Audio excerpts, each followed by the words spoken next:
arriving in U.S. mail from St. Louis in the original de Havilland DH-4 biplane in 10 bulky gunny sacks are the combined audiobook renditions and supplemental background information as presented in podcast form by moi, me, Robert P. Fitton. Mr. Fitton, you have a choice. You tell us who you really are and what you know. Or what? You will disappear. Good evening to one and all, wherever in the galaxy you make your home. I don't ever want to be in a position where I have to give information to the CIA. Mike Choden brings Patch and Meinkewitz over to the old executive office building adjacent to the White House. They meet with the wily Robert Dietrich of the CIA. Both Choden and Dietrich are pseudonyms for the well-known CIA personnel from that era. The crafty Dietrich does not believe Patch's time travel story, but he placates Patch in a bold way, as we will see. All these intelligence operatives, more who will be seen later as the chapters evolve, are obsessed with Fidel Castro in Cuba. Patch has information from the future that they can use, and he's convinced that Carlos Sánchez is in the Caribbean. As the Kennedy paradox continues, Patch is inside Robert Dietrich's office in the old executive office building in Washington, D.C., and the adventure that changes time is just beginning. Old Executive Office Building, Washington, D.C., Monday, February 27th, 1961, 12:35 p.m. The pale green hall had more in common with a dry and hot sauna bath than an office corridor. Meinkewitz sat on the wide windowsill. He wiped his brow with a handkerchief and spoke in a reassuring tone. You can convince me of the scientific and personal aspects of this, but they're going to want to know why you all of a sudden turned up. Finesse them, Patch. Patch grinned. I like you, Ray. We'll be friends in the future. We'll work closely together. You could even say that you were my mentor, but then again, I guess scientists were in short supply. The young Meinkewitz broke into laughter. Well, you just tell Choden and Dietrich the truth, or elements of it. Meinkewitz stared out the window at the White House. I would have been older in the future. That's pretty much true, laughed Patch. You were 25 years older. I never thought about growing old. He put his hand on Patch's shoulder as Choden rounded the corner. They followed him across the glossy brown tiles to a varnished wood door. Choden rapped 3 times on the frosted glass with the stenciled letters, Robert Dietrich.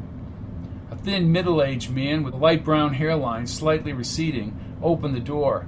He wore a white shirt and thin black tie, had cagey eyes and even a cagier voice. His ears beveled upward from his neatly cut hair. So the phoenix rises from the ashes of time. Not funny, said Choden as he passed. Ray? How do we turn the heat down here, Bob? Asked Meinkewitz. You don't, said Dietrich, not looking at him. Choden opened a solid birch door. You wait in here, Kincaid. Patch stepped inside a cooler 8x10 office, but the door slammed before Meinkewitz could enter. The same government-issue green paint extended inside. When he pushed on the translucent panes, the locked window didn't budge. With Meinkewitz outside, Patch's anxiety grew.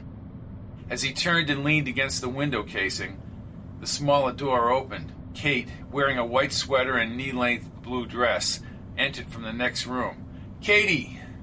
She ran quickly, met him halfway, and threw her arms around him. A fresh, balsam fragrance followed her. Patch, you really did make it back. It's all right, Katie, it's all right. He looked into her teary green eyes. Are you all right? She shook her head. No. What did they do to you? He asked, holding her shoulders. Did they torture you? Just long periods of questioning, sleep deprivation. They don't believe my story. No, they don't believe me either. I can't say that I blame them. At Sector 13, you said something about being taken back. Retrograde? How much time do we have? There's no way to calculate that. I didn't think the chamber would work. It works. But to 1961? Patch nodded. Way too far back, almost inconceivable. What can we do way back here? I've thought of that over and over. I just keep telling them that U.S. cities could be destroyed in 1986. Maybe that will be enough, but we can't take any chances. I have names of terrorists, but I think it goes beyond all that. What do you mean? He looked around the room for electronic bugs. They'll have to wait on that. The outside door opened and Meinkewitz popped his head inside. There he is, the new and improved Meinkewitz, said Patch. Very funny. You make me sound like a tube of toothpaste.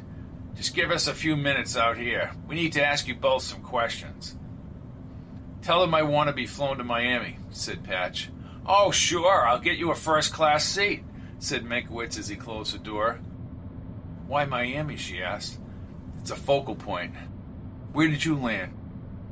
In a field outside of Lansing, Michigan. 3 months ago, I contacted the local FBI office and tried to locate Meinkewitz. The feds descended on the office. I first saw Meinkewitz in a hotel in Virginia 6 weeks ago. They kept me in the hotel room until 2 weeks ago, and then they brought me to a hotel here in D.C. Who questioned you? Someone named Chester Danold. Up here in Virginia, I was questioned by a guy named Knight, as well as men named Pladen and Preslin. Patch nodded. They were always low-keyed, but as I said, they kept me awake and starved. The door opened and Meinkewitz waved them inside. Patch and Kate moved through the doorway. Choden's constrained smile wavered as he spoke into the telephone. We're checking out Musso, A.K. Tilson, right now, Robert. That's 1986 information, Mr. Choden, said Patch. Choden smiled broadly and looked up from the phone. So you say. It's a fact. Robert, we'll begin the questioning. Very well. Goodbye. He set down the phone and faced Patch and Kate. We're taking this matter very slowly. You want me to give you the benefit of the doubt. Well, what does that mean? Asked Patch. Choden sat on the edge of the desk. He loosened his tie and turned on a large wood-grain reel-to-reel recorder. We have not widely dispensed knowledge of your presence here, and only a small group of people are aware of this. You say you came back through time. We did come back through time, said Kate. I really don't want to hear that bullshit story again, he barked. Well, what the hell do you want? Asked Patch. How about a semblance of the truth? Start with who the hell you are. We can't find anything on either of you. Patch positioned himself in front of Choden. The story isn't going to change because it is what it is. Good agents can tell good stories. My angle, as you both should have guessed by now, is to find out what your true intentions really are.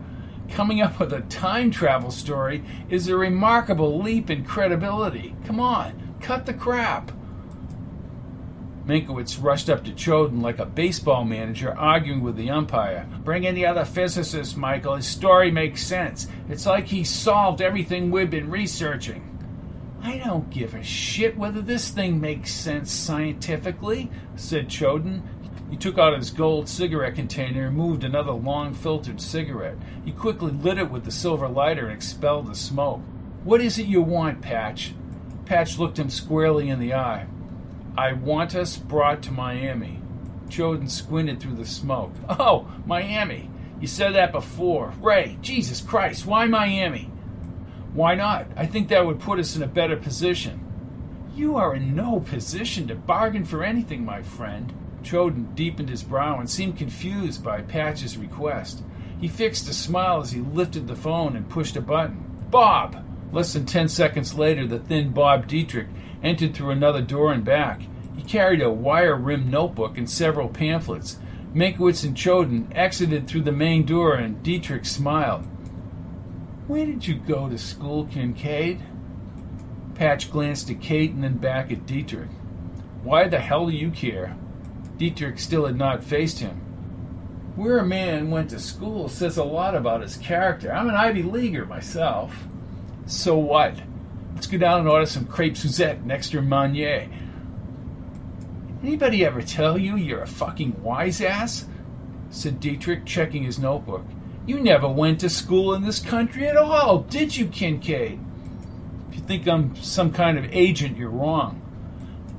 This is like a book. You see, In my favorite books, there are scenarios. And you, Kincaid, are a scenario of the unknown. You and your girlfriend have come out of nowhere claiming you've come back in time. You must think we're playing stupid. Time will tell. Oh, funny, he said, pointing his index finger. You, my friend, are about to go through the gauntlet. We can bring you to Miami, sure, and you can deal with people who don't give two shits in a hat whether you live or die. Just what kind of scenario do your book characters have, Dietrich? Dietrich pressed his incisors on his lower lip, and his icy stare made Patch think he had not anticipated the question. The scenario is they're always on a mission to protect the United States of America. Maybe that doesn't impress you two. More than you think, said Kate. With a frozen face, Dietrich slowly turned. Tell me more about Operation Zepeda, Kincaid. I have no idea. I've made it clear to Ray that we have more vital information. Information that will affect the future of millions of people. Clearly, I'm not the one with the imagination, said Dietrich. Why Miami, Kincaid? Why? Patch took a deep breath, still not comfortable about giving out information. Some of the players in the future are involved in the Cuban struggle now. Well, so it all comes to nest in Cuba. We broke off diplomatic relations with Fidel in January.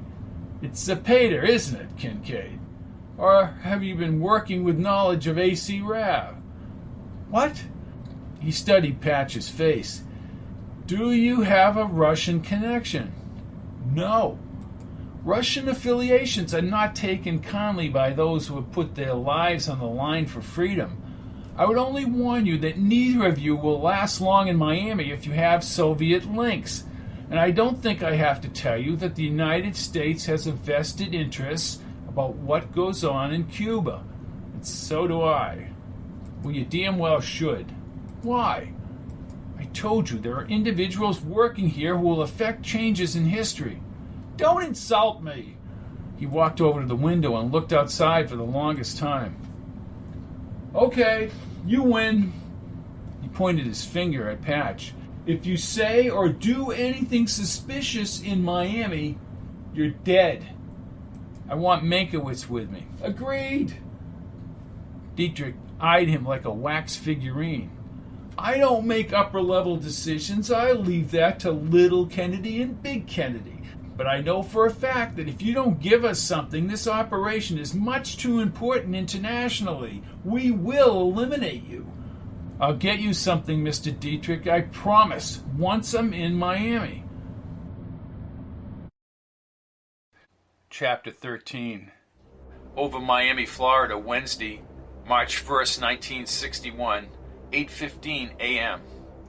Patch's knowledge of the future confused most everyone in 1961. The vengeance resonated loud enough for him to feel it in his wrists. He peeked over Kate's shoulder at the blue ocean horizon several thousand feet below. Waves gently ripped toward a cluttered shoreline. The names were clear in his head.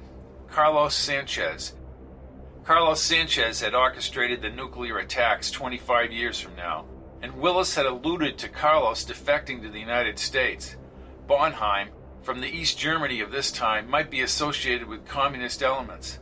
Stephen Higgins had the technological knowledge to construct the bombs that would decimate American cities. Stopping Higgins' defection behind the Iron Curtain within the next few days would end his bomb-making career and give Patch credibility. He turned to Meinkewitz in the back seat. Plane is making its turn over Miami, Ray. Meinkewitz set down a copy of Time magazine's coverage of the Kennedy inauguration in January. He looked out the window. Listen up. We'll be heading to an intelligence station camp in South Florida. Not too far from Cuba, are we? 90-plus miles. Meinkewitz shielded their conversation with the magazine. Patch, what exactly did I tell you at Sector 13 about your retrograde? You figured I'd have a couple of weeks. By calculating that to 1961, it's almost impossible to tell. You need an advocate